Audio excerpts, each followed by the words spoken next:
एक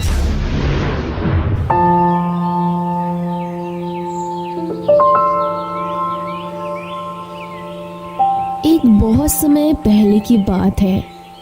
आनंद नगर नामक राज्य में राजा उदयसेन का एक खुशहाल राज्य हुआ करता था। राजा उदयसेन एक बहुत ही न्यायप्रिय और अच्छे स्वभाव के व्यक्ति थे। राजा उदयसेन की पत्नी रानी तारावती जो कि गर्भवती थी और वो अपने कक्ष में आराम कर रही थी। तभी राजा वहां पहुंच जाते हैं और कहते हैं, महारानी, आपको कोई परेशानी तो नहीं हो रही है? नहीं महाराज, मुझे किस बात की परेशानी होगी। मैं तो बहुत प्रसन्न हूँ क्योंकि बड़े भाग्य से हमारी संतान जो इस दुनिया में आने वाला है। तो ठीक है महारानी, आप अपने कक्ष में आराम कीजिए। आज हम अपने मंत्री के साथ कहीं जाने वाले थे तो हमें देर हो रही है। महारानी, अब हम चलते हैं। रुकिए महाराज, मुझे अच्छे से पता है कि आप कहाँ जाने के लिए इतने उतावले हो रहे हैं। महाराज, हमें बड़े भाग्य से एक संतान की उत्पत्ति होने वाली है, इसलिए मैं चाहती हूँ कि आप शिकार पर ना जाएं। महाराज, उन बेजुबान बच्चों का क्या कसूर जो अपने माताओं से दूर हो जाते हैं। वो जानवर है महारानी, उनमें इंसानों जैसी सोचने की भावनाएं नहीं होती और शिकार करने से राजा की शक्ति का अनुभव होता है। राजा उदयसेन रानी की बात को नजरअंदाज करके वहां से निकल जाते हैं। उसके बाद मंत्री राजा से कहता है, महाराज, मैंने आपको पूरे महल में ढूंढ लिया लेकिन आप कहीं नहीं मिले। महाराज, आप कहाँ थे? अरे मंत्री जी, हम महारानी के कक्ष में चले गए थे उनका हालचाल पूछने। मंत्री जी, सारी तैयारियां हो गई या नहीं? सारी तैयारियां कब से हो चुकी है महाराज, मैं आपकी ही प्रतीक्षा कर रहा था। तो मंत्री जी, चलो फिर, देर किस बात की। उसके बाद राजा और मंत्री शिकार के लिए निकल जाते हैं।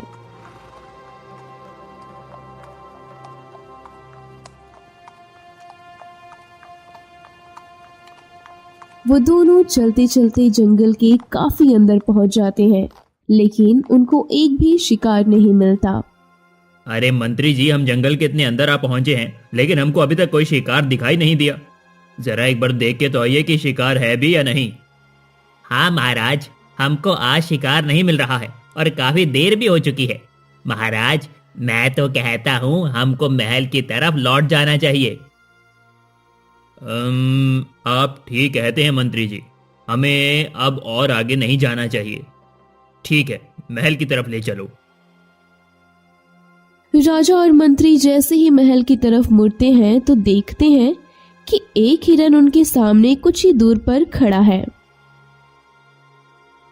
मंत्री जी, वो देखो, शिकार तो वो हमारे सामने ही खड़ा है। हमें जरा ध्यान रखना पड़ेगा। हाँ महाराज, हिरन तो मुझे भी दिख रहा है। महाराज, हमें उस हिरन का जल्दी से शिकार कर लेना चाहिए। अगर वो भाग गया तो हमें खाली हाथ ही महल में जाना पड़ेगा। ठीक कहते हो मंत्री जी, हम उस हिरन का शिकार अभी कर देते हैं। फिर राजा उस हिरन का शिकार करने के लिए जैसे ही अपना तीर छोड़ता है तो वो हिरन वहां से भाग जाता है और वो तीर सीधा जाकर वही तपस्या में लीन बैठे साधु के कंधे पर लग जाता है और वो साधु की तपस्या भंग हो जाती है। फिर वो साधु, हे राजन, तुमने ये क्या किया? तुमने मेरी 25 वर्षों की तपस्या भंग कर दी है। हे राजन, मैं तुम्हें श्राप देता हूं। जिस प्रकार तुमने अपने स्वार्थ के लिए मेरी 25 वर्षों की तपस्या भंग की है, ठीक उसी प्रकार तुम भी अपनी संतान के लिए कई वर्षों तड़पोगे। तुम्हारी संतान इस दुनिया में आने से पहले ही अपनी आंखें बंद कर लेगी और तुम अपनी संतान का सुख कभी प्राप्त नहीं कर पाओगे। नहीं नहीं भगवान, मुझे ऐसा श्राप ना दो। मुझे क्षमा कर दीजिए भगवान, मुझे क्षमा कर दीजिए। कृपया अपना श्राप वापस ले लो भगवान, मुझे क्षमा कर दीजिए। आप मुझे इतनी बड़ी सजा ना दो भगवान। हे राजन, मेरा दिया हुआ श्राप कभी विफल नहीं जाता, ना ही वो कभी वापस हो सकता है, लेकिन इसे मैं कम जरूर कर सकता हूं। राजन, मैं ठीक 21 वर्षों बाद तुमको यहीं मिलूंगा, तुम्हारे प्रश्नों और उत्तर के साथ। ऐसा कहकर वो साधु वहां से अंतर ध्यान हो जाते हैं। राजा और मंत्री भी अपने महल में पहुंच जाते हैं। फिर कुछ दिन बीत जाते हैं और एक दिन रानी एक सुंदर बच्चे को जन्म देती है, लेकिन उस बच्चे की आंखें बंद होती हैं। तभी राजा वहां पहुंच जाते हैं। दाई माँ, मेरा बच्चा कैसा है? आप कुछ बोलते क्यों नहीं? क्या हुआ? मेरा बच्चा कैसा है? महाराज, हमने महारानी को तो बचा लिया, लेकिन बच्चे को नहीं बचा सके। ये लो महाराज, तुम्हारा बच्चा। बच्चे को राजा जैसे ही अपने हाथ में लेता है कि तभी उनको साधु की दी हुई वो श्राप याद आ जाती है और राजा समझ जाते हैं कि ये बच्चा मेरे ही कर्मों के कारण अब जीवित नहीं है। फिर राजा उस बच्चे को दाई माँ को दे देते हैं और कहते हैं, दाई माँ, इस बच्चे का अंतिम संस्कार इस प्रकार करो कि इसकी भनक भी किसी को ना मिले। ये हमारा आदेश है। ठीक है महाराज, मैं समझ गई। फिर उस बच्चे को लेकर दाई माँ रात होने के बाद एक सुनसान जंगल में पहुंच जाती है और अपने आप से बोलती है, अरे मैं इस बच्चे का अंतिम संस्कार कैसे करूंगी? नहीं नहीं, ये मुझसे नहीं होगा। मैं इस बच्चे को यहाँ पर छोड़ देती हूँ। इसको कोई ना कोई जंगली जानवर खा ही जाएगा और किसी को पता भी नहीं चलेगा। फिर उस बच्चे को दाई माँ वही एक पेड़ के नीचे छोड़कर चली जाती है। फिर वहाँ अचानक से वही साधु प्रकट हो जाता है और उस बच्चे के गले में एक दिव्य लॉकेट को पहना देता है। उस लॉकेट को पहनाते ही वो बच्चा अचानक से अपनी आंखें खोल देता है और वो साधु वहां से अंतर्ध्यान हो जाते हैं और ऐसे ही 21 वर्ष बीत जाते हैं। कंचनपुर नामक गांव में एक अनाथ लड़का दिव्यांश रहता था। वो बहुत गरीब और मेहनती था। दिव्यांश अपनी माँ के साथ रहता था। उनके पास एक छोटी सी जमीन का टुकड़ा था। उसी पर दिव्यांश और उसकी माँ गुजर बसर करते थे। फिर दिव्यांश रोज की तरह, माँ, मैं खेत में जा रहा हूँ काम करने। ठीक है बेटा, लेकिन समय से तुम घर वापस आ जाना। माँ, मैं आ जाऊंगा। तुम मेरी इतनी चिंता क्यों करती हो? अरे माँ, इस बार अपने खेतों में अच्छा काम करूंगा तो मेरी फसल की पैदावार भी तो ज्यादा होगी और मैं उसको बेचकर ज्यादा मुनाफा भी कमा पाऊंगा। फिर दिव्यांश अपने घर से निकलकर खेत की तरफ जाने लगा।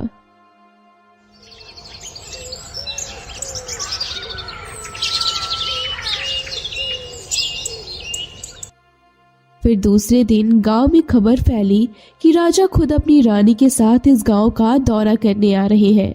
वहीं दूसरी तरफ राजा, रानी और मंत्री सहित रथ पर सवार होकर दौरे के लिए निकल जाते हैं। ये रास्ता घने जंगलों से होकर गुजरता है। राजा, रानी और मंत्री जंगल के बीचों बीच में पहुंचते ही उनका रथ अचानक से रुक जाता है और वो साधु दिव्य रोशनी के साथ वहां प्रकट हो जाते हैं।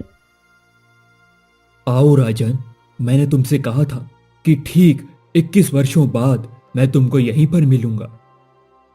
हाँ भगवान, मुझे याद है। आपने मुझे श्राप दिया था कि मुझे पुत्र सुख की प्राप्ति कभी नहीं होगी। भगवान, मेरे साथ ऐसा ही हुआ। हमारे यहाँ वर्षों पहले एक पुत्र हुआ था, वो भी मरा हुआ और आज तक हमारी गोद सूनी है। राजन, तुम्हारा पुत्र मरा नहीं है, वो जीवित है। क्या? साधु महाराज, मेरा पुत्र जीवित है? तो वो इस समय कहाँ है? कृपया मुझे उसका मार्गदर्शन दीजिए साधु महाराज। मैं अपने पुत्र को एक बार देखना चाहती हूँ। हाँ भगवान, अगर मेरा पुत्र जीवित है तो कृपया बताइए, मेरा पुत्र इस समय कहाँ है और वो कौन है? राजन, मैं ये तो नहीं बता सकता कि तुम्हारा पुत्र कौन है, लेकिन इतना जरूर कह सकता हूं कि तुम्हारा पुत्र उसी गांव में रहता है जहां तुम अभी दौरे के लिए जा रहे हो। तो भगवान, अपने पुत्र को मैं कैसे पहचानूंगा कि वो कौन है और वो कैसा दिखता है? राजन, इस राज्य की उत्तर दिशा में घने जंगलों के अंदर एक रहस्यमय गुफा है। उसके अंदर एक दिव्य तलवार रखी है। जो उस दिव्य तलवार को उस रहस्यमय गुफा के अंदर से जीवित बचाकर वापस लेकर आएगा, वही तुम्हारा पुत्र होगा। इतना कहकर वो साधु वहां से अंतर्ध्यान हो जाते हैं। थोड़ी देर बाद वे राजा और रानी कंचनपुर गांव पहुंच जाते हैं। तभी उस गांव में सभी लोग वहां आकर एकजुट हो जाते हैं। वहां दिव्यांश और उसकी माँ भी होते हैं। गांव वासियों, मैं तुमसे एक जरूरी बात करने आया हूँ। हमारे राज्य के उत्तर दिशा में घने जंगलों के बीच एक रहस्यमय गुफा है। उसके अंदर एक दिव्य तलवार रखी हुई है। अगर आप लोगों में से जो कोई भी उस तलवार को मुझे लाकर देगा, उसको मैं अपना आधा राज्य दे दूंगा। गांव में सन्नाटा छा गया। कोई नहीं जानता था कि उस दिव्य तलवार को लाने की हिम्मत कौन करेगा। तभी दिव्यांश आगे आता है और कहता है, महाराज, उस दिव्य तलवार को मैं लाने जाऊंगा। तभी गांव का सरपंच महाराज से कहता है, लेकिन महाराज, अगर इसे लाने वाला सफल नहीं हुआ तो गांव के लोग पहले से ही डरे हुए हैं। डरने की जरूरत नहीं है। ये चुनौती उसी के लिए है जो निडर और बहादुर है, और अगर कोई सफल हुआ तो वो इस राज्य का आधा हिस्सा पाने का अधिकारी होगा।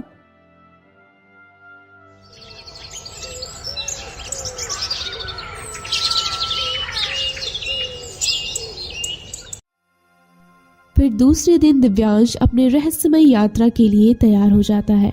तभी उसकी माँ, बेटा, ये बहुत खतरनाक हो सकता है और मैं तुम्हें खोना नहीं चाहती। अरे माँ, तुम चिंता मत करो। राजा ने कहा है ना कि जो भी उस दिव्य तलवार को लाएगा उसे आधा राज्य मिलेगा। मैं उसे हासिल करके अपने जीवन को बेहतर बनाना चाहता हूँ माँ, और अपनी गरीबी को हमेशा हमेशा के लिए मिटाना चाहता हूँ। तो ठीक है बेटा, अगर तुम्हारा इरादा पक्का है तो भगवान भी तुम्हारी रक्षा करेंगे। ये लो तुम्हारा लॉकेट, इसे कभी मत उतारना। माँ, ये लॉकेट तो मैंने आज तक कभी नहीं पहना, तो आज मुझे लॉकेट क्यों दे रही हो? बेटा, तो कितना प्रश्न करेगा? तुझे यात्रा के लिए देरी हो रही है ना, अब तू जा। दिव्यांश अपनी माँ की ये बात सुनकर यात्रा के लिए निकल जाता है।